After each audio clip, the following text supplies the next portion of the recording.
Hi everyone, I am Dr. Kala Baby Thotam, Senior Consultant Ophthalmologist in the Department of LASIK and Refractive Surgery at Ahalya Foundation Eye Hospital, Cochin. LASIK Chikitsa Reedi. LASIK അല്ലെങ്കിൽ Laser Assisted In Situ Keratomeliosis is an eczema laser treatment to correct the refractive errors.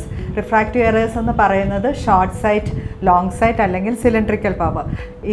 ഇതിന് സാധാരണയായി നമ്മൾ കണ്ണട അല്ലെങ്കിൽ contact lens ആണ് കൊടുക്കുന്നത്. ഇത് avoid ചെയ്യുന്നതിനുള്ള, ഒഴിവാക്കുന്നതിനുള്ള ഒരു ചികിത്സാ രീതിയാണ് ലാസിക് ട്രീറ്റ്മെൻറ്റ്. ലാസിക് ട്രീറ്റ്മെൻറ്റിന് എക്സൈമ ലേസറാണ് നമ്മൾ യൂസ് ചെയ്യുന്നത്.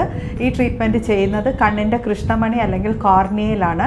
കോർണിയയിൽ എക്സൈമ ലേസർ അപ്ലൈ ചെയ്ത് കോർണിയയുടെ കർവേച്ചർ മോഡിഫൈ ചെയ്യും. അപ്പോൾ നമുക്ക് നോർമൽ കാഴ്ച, കണ്ണടയോ അല്ലെങ്കിൽ കോണ്ടാക്ട് ലെൻസോ ഇല്ലാതെ നോർമൽ കാഴ്ച ലഭിക്കുന്നതിനുള്ള ഒരു ചികിത്സാ രീതിയാണ്. ഇത് ചെയ്യുന്നത് സാധാരണയായി 18 വയസ്സിന് ശേഷം കണ്ണട അല്ലെങ്കിൽ കോണ്ടാക്ട് ലെൻസ് ഉപയോഗിക്കുന്ന പവറുള്ള ഒരു ആൾക്ക് ഈ ട്രീറ്റ്മെൻറ്റ് ചെയ്യാവുന്നതാണ്. പവർ സ്റ്റേബിൾ ആയതിനു ശേഷമാണ് സാധാരണയായി ട്രീറ്റ്മെൻറ്റ് ചെയ്യുന്നത്.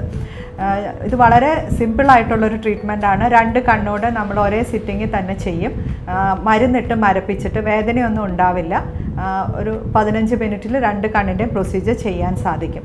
ട്രീറ്റ്മെൻറ്റിന് ശേഷം അടുത്ത ദിവസം മുതൽ നിങ്ങൾക്ക് സാധാരണയായിട്ടുള്ള ജോലികളും ഫോണ്, TV, കമ്പ്യൂട്ടർ എല്ലാം ഉപയോഗിച്ച് തുടങ്ങാവുന്നതാണ്.